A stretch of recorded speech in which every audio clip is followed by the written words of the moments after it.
Welcome to Mr. Giant Reacts and Ting and Ting and Ting. I'm Mr. Giant back with another reaction for you, and we are going to Belgrade, Serbia. Now, I've been reacting to Serbia a lot. I don't think I've done different parts of Serbia enough. So I'm going to start off with Belgrade, you know what I mean, and see what the vibe is going on. This one is called Belgrade, Serbia Travel. It's a travel guide. 23 best things to do in Belgrade. You know what I mean? So when I travel there,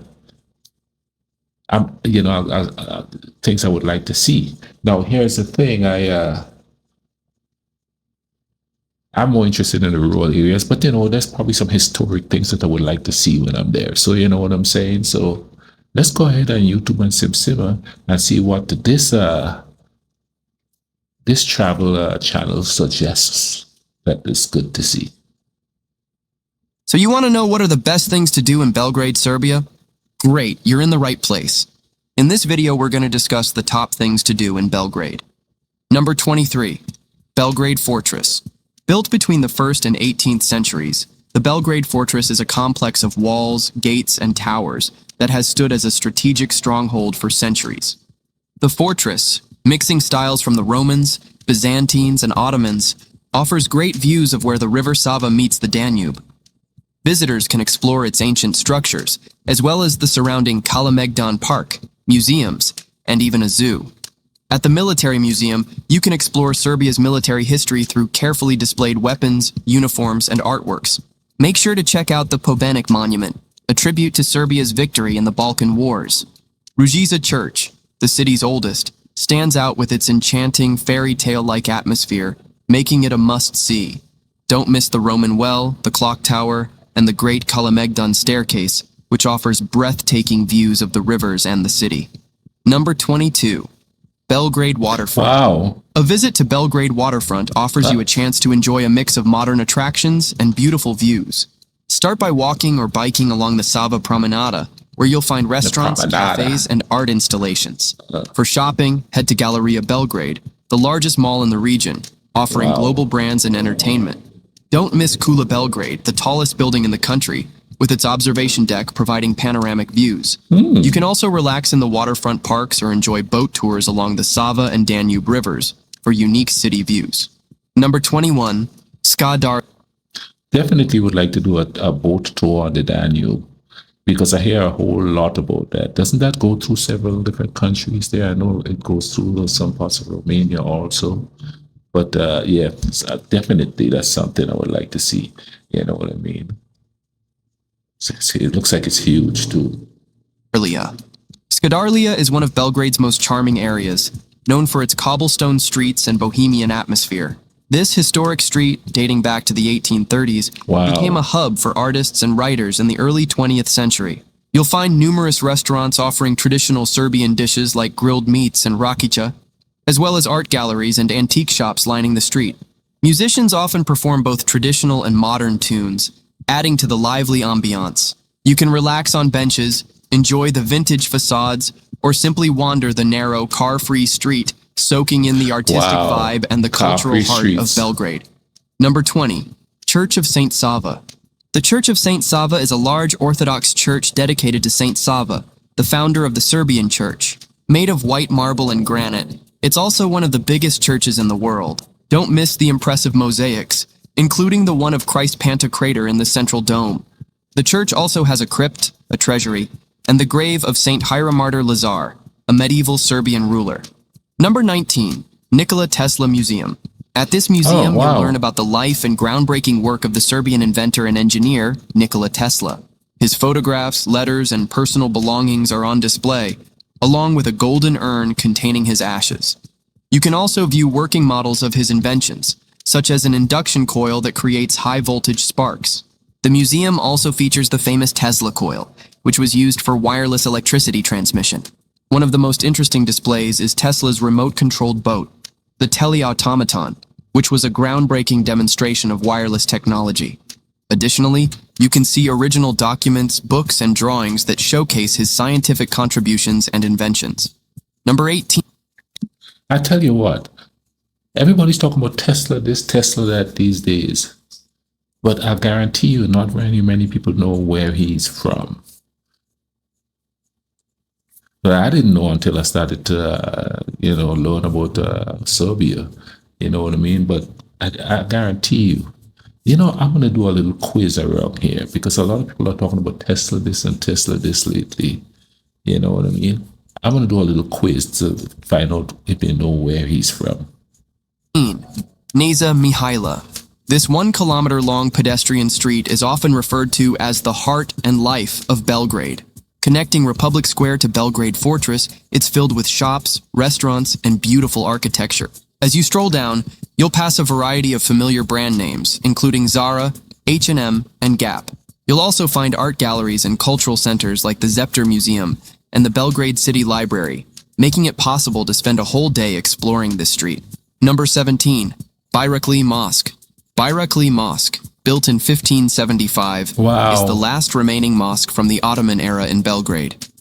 The inside is modest, featuring calligraphic inscriptions from the Quran, while the courtyard offers a serene fountain for ritual washing before prayers. Housing a library and a madrasa, visitors will appreciate the mosque's blend of 16th century Ottoman and Byzantine architecture. Number 16, Zemun.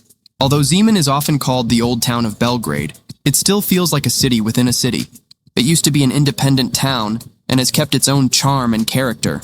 You will notice its cobbled streets, old buildings, and the lovely Danube River, which make it feel peaceful and special. The Millennium Tower on Gardosh Hill is one of the main attractions, where you can enjoy great views of the area.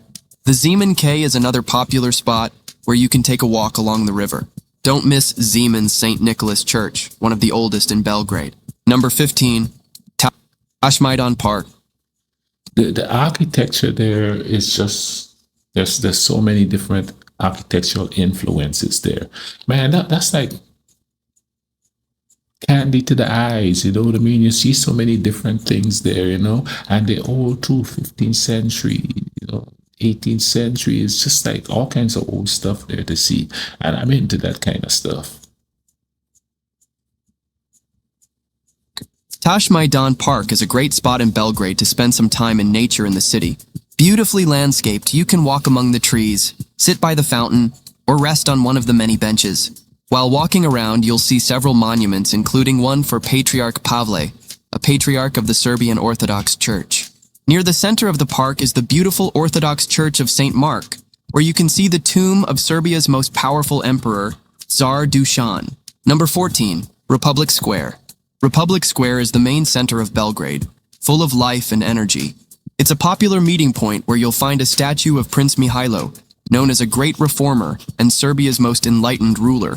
The square is surrounded by cultural landmarks like the National Museum of Serbia, where you can see treasures like an Egyptian mummy and art from ancient times to the 20th century. Nearby, the National Theater offers performances of plays, operas, and ballets, and you can even take a tour backstage. Number 13, Princess Ljubišć's residence. A visit to the residence of Princess Ljubišće takes you to one of the few remaining buildings from Prince Miloš Obrenović's rule. Built in 1830, this residence mixes Ottoman and 19th century European styles, with the lower floor reflecting Oriental design and the top floor showing Western European influence. You'll see furniture and artwork from the 19th century, offering a glimpse into the lives of Serbia's royal family. The museum features various rooms, including a small hammam with preserved decorations. You can also view portraits of prominent figures such as Prince Mihailo and learn about the history of Serbia's royal family and their lifestyle during this period. Number 12, Avila Tower. Located... Can you imagine living in that time? You know what I mean? Princess and prince. Opulent living. Crazy. On Avila Mountain, just a short drive from Belgrade, Avila Tower stands as the tallest telecommunications tower at 672 feet. You can take in panoramic views from the observation deck, which sits at 400 feet. The tower's unique design, with its tripod legs, makes it a unique feature of the landscape. If you enjoy hiking, Avila Mountain is a favorite. You can trek up to the highest peak, where the monument to the unknown hero honors World War I soldiers. By the way, check Check the links in the description for the ultimate guide on saving money while traveling, plus recommended tour operators in Belgrade. Number 11. Nikola Pasic Square. This is another popular public square in the city. You can enjoy the lively atmosphere, especially during seasonal events like the ice rink in winter, where you can skate to festive music. In summer, you might find beach volleyball courts set up for some fun. The square often hosts markets where you can buy flowers, honey, and books. The large fountain in the center creates an awesome view, especially with the surrounding architecture. Number 10. Do you all have Christmas markets there in Belgrade, like in the Western Europe where they have the Christmas markets and stuff like that? Do you guys have that there? Museum of Yugoslavia. The Museum of Yugoslavia is a great place for learning about the history of Yugoslavia and Josip Broz Tito, former president of Yugoslavia. The museum features various sections, including the 25th May Museum, House of Flowers, and Old Museum. At the 25th May Museum, you can admire modern architecture and view exhibits that showcase the cultural influence of all Yugoslav republics. The House of Flowers is famous for being Tito's mausoleum and a display of the Relay of Youth items. The Old Museum exhibits Tito's gifts from world leaders, including a rock from the moon. Guided tours are also available to help you understand the exhibitions better. Number 9. White Palace. The White Palace is a royal residence built by King Alexander I for his sons. Visitors can see the grand rooms furnished in Louis XV and Louis XVI styles, with beautiful Venetian chandeliers.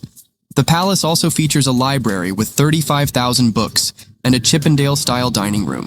Designed in a Neo-Palladian style, the building reflects 18th century English country houses. As you walk through the palace, you will notice elegant antiques, including 19th century Russian pieces. The first floor gallery offers awesome views of the large hall, while the upper rooms and second library provide further insight into the royal family's lifestyle. Number 8. Zeleni Venek Farmers Market. This is one of Belgrade's oldest and most popular markets, dating back to 1847. Located in the heart of the city, the market offers a wide range of fresh produce, homemade foods, and local products. It's mainly visited by locals, giving you a chance to see the real Belgrade life. While there, you can taste traditional Serbian foods like Ivar or enjoy freshly baked pastries. Number 7. That'd be Belgrade a must Underground visit. Tour. Belgrade sightseeing isn't limited to its streets and monuments. There's much to discover underground. On an underground tour, you can visit the Roman Well, infamously believed to be where prisoners were thrown. Another attraction is the Informbiro Bunker, a Cold War-era military bunker.